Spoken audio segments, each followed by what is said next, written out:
A journey that started as a plan and turned into one of the craziest memories of our life.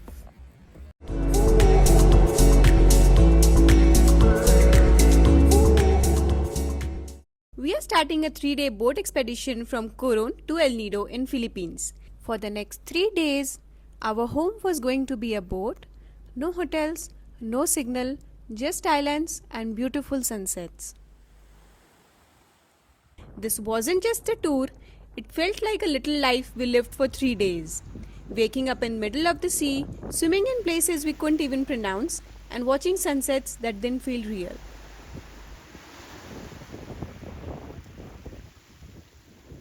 We packed our bags, said bye to our hotel in Coron, and jumped into a tricycle to reach the port. 3 days on a boat, no idea about the people, no idea about the weather, but that's what made it fun. When we reached the port, our boat was already waiting for us, so we loaded our luggage, backpacks, big bags, everything. There were 16 of us in total, people from different countries, different age, and different travel styles. But for the next 3 days, we were all in the same boat, literally. At first, everyone was quiet, just smiling, looking at each other, thinking the same thing.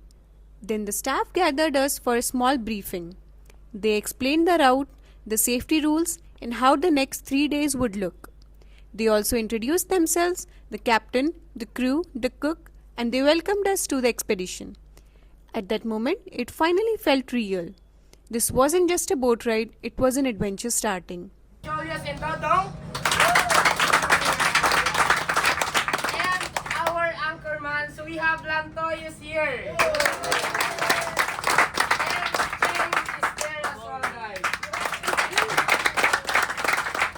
And this is very important as well because they serve you breakfast, lunch, and dinner.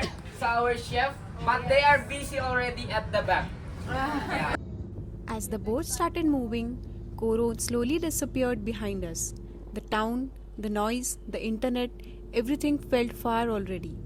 I remember sitting there, feeling the wind on my face, thinking how strange it is that sometimes the best moments of life start when you leave comfort behind. Our life was going to be very simple for the next 3 days. We would stop at different islands for snorkeling, kayaking, and island hopping.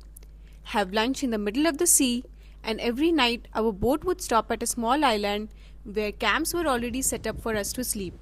It sounded simple, but it felt unreal.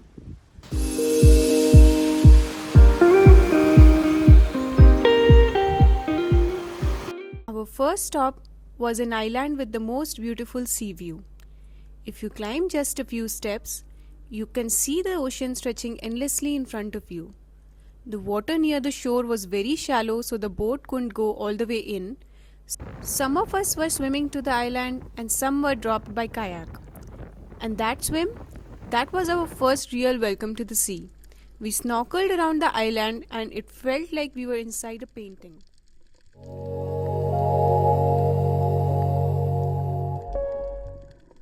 After our first stop, we had lunch on the boat.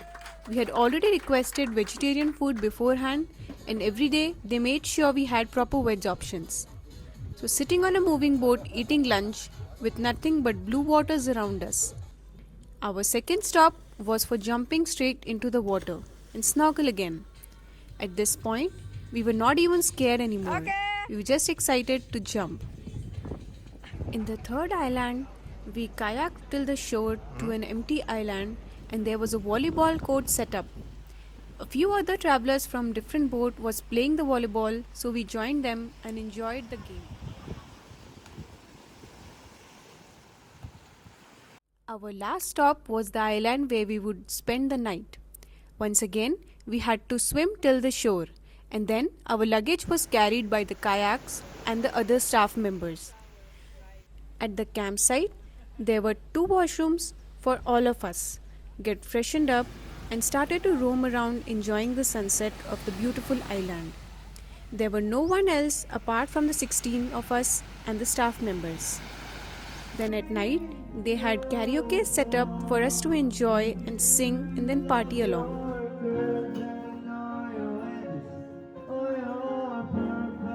We woke woke up really early on the next day to the sounds of the ocean and the birds. Everyone was still asleep and the beach was completely empty.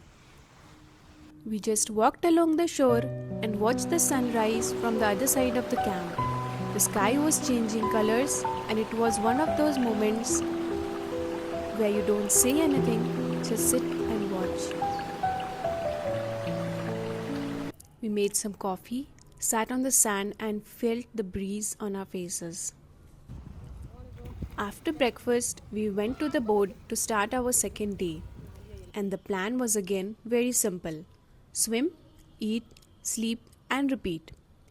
I loved that there was no pressure, no work, and no routine. I could choose to stay in the water all day or sleep on the boat all day, and both felt okay.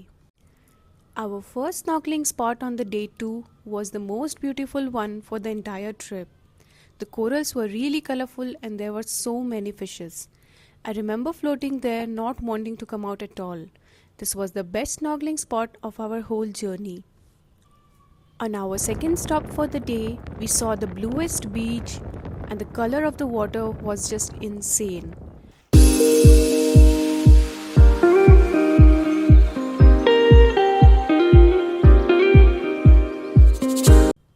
We snorkeled a little and played volleyball on the big beach where there were a lot of people.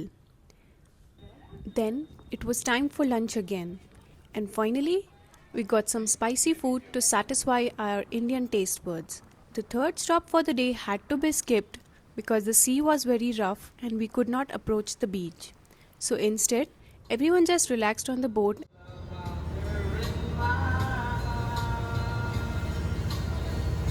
Then came the campsite for our day 2. It was another remote island where we would stay for the night. It was as beautiful as the first one, quiet, simple, and surrounded by absolutely nothing. We watched another sunset and it felt more special than the first one. The sky, the sea, and everyone sitting together. After dinner, it was time for our bonfire and a fire show arranged by the Keeloma team. We all sat there, watched the fire dance in the dark with the sound of waves in the background.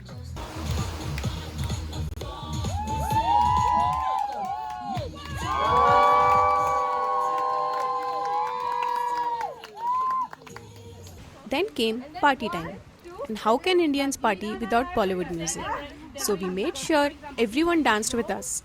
We played a Bollywood song, taught them the steps, and suddenly people from different countries were dancing together. It was crazy and it was beautiful. Everyone had so much fun.